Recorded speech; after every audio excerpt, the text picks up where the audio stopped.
Hello everyone, and welcome back to our channel, where we dive into the stories shaping South Africa and echoing across the globe.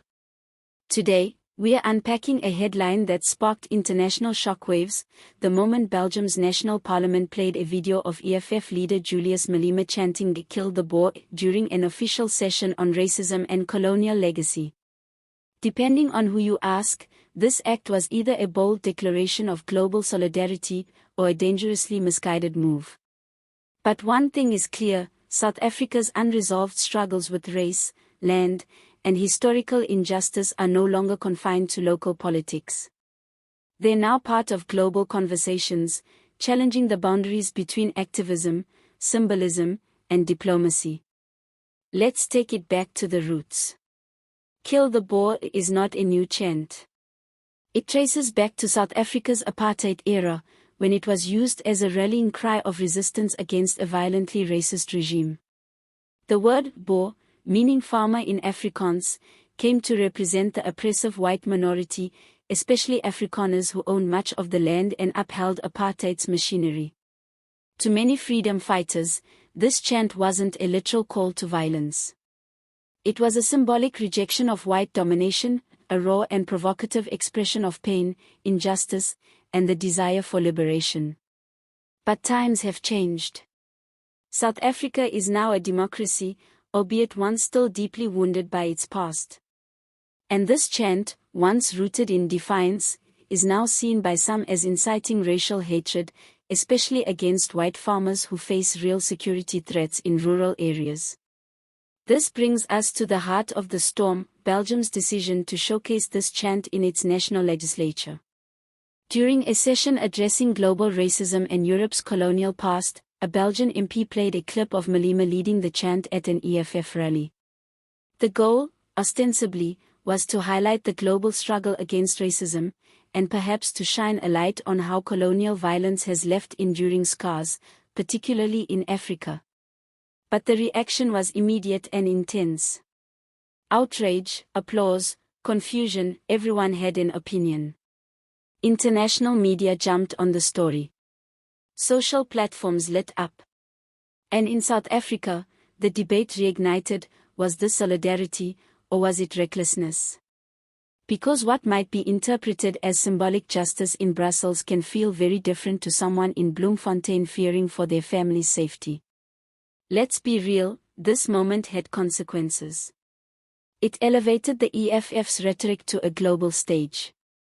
And whether intended or not, it gave Julius Malema and his party an international spotlight they know exactly how to use.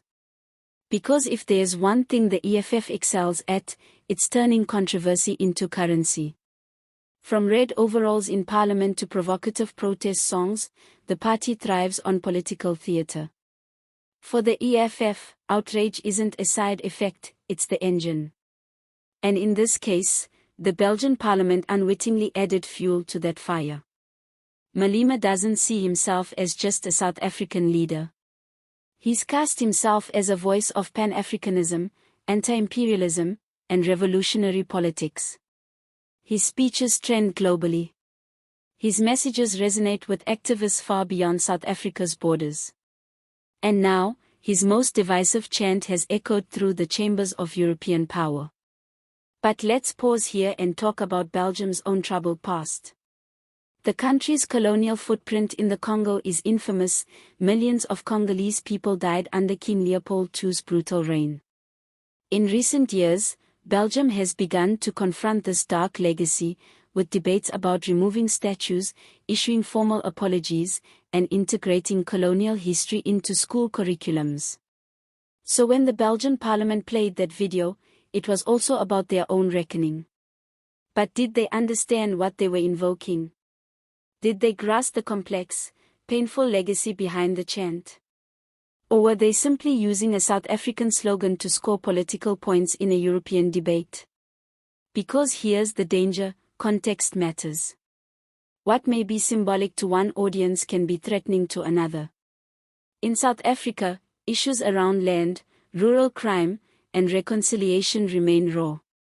White farmers, though still holding disproportionate land wealth, are also frequent victims of violent crime. For many, the chant isn't metaphor, it's terrifying. So when foreign governments wade into these debates, they need to do so with care. Without understanding the local nuance, the risk of misinterpretation is high. And worse, it could be exploited by those seeking to inflame division, whether it's white nationalist groups framing themselves as victims, or radical voices using historical pain to justify aggression. Still, some argue that the global community can't remain silent. That showing solidarity with formerly colonized nations requires confronting uncomfortable truths, not sanitizing the past. And yes, maybe playing that video was an attempt to do just that, to force Europeans to reckon with the consequences of their empire. But others believe such acts oversimplify complex struggles. They reduce deep, unresolved issues to viral soundbites. And in the process, they risk undermining the very justice they claim to support. Let's bring it back to the EFF. For Malema, this international attention is a strategic victory. It feeds into the image he cultivates as a revolutionary leader unafraid to speak hard truths, whether it's in Pretoria or Paris. And let's not forget, this comes at a time when South Africa is facing deep disillusionment with the political establishment. The ANC is losing ground. Unemployment is rampant. Inequality is entrenched. And populist movements like the EFF are rising by offering bold rhetoric, even if their policies remain controversial. This moment in Belgium shows just how globalized our political narratives have become. A song born in the South African liberation struggle is now being dissected in a European Parliament. And while that tells us how far these debates have traveled, it also reminds us how fragile and combustible they remain. So what do we take away from this? 1. That history never really stays in the past. 2. That politics today is as much about narrative as it is about policy. And 3. That in a world of viral media and digital diplomacy, symbols can be more powerful and more dangerous than ever. What happens next? Will this spark more global attention to South Africa's unresolved racial tensions?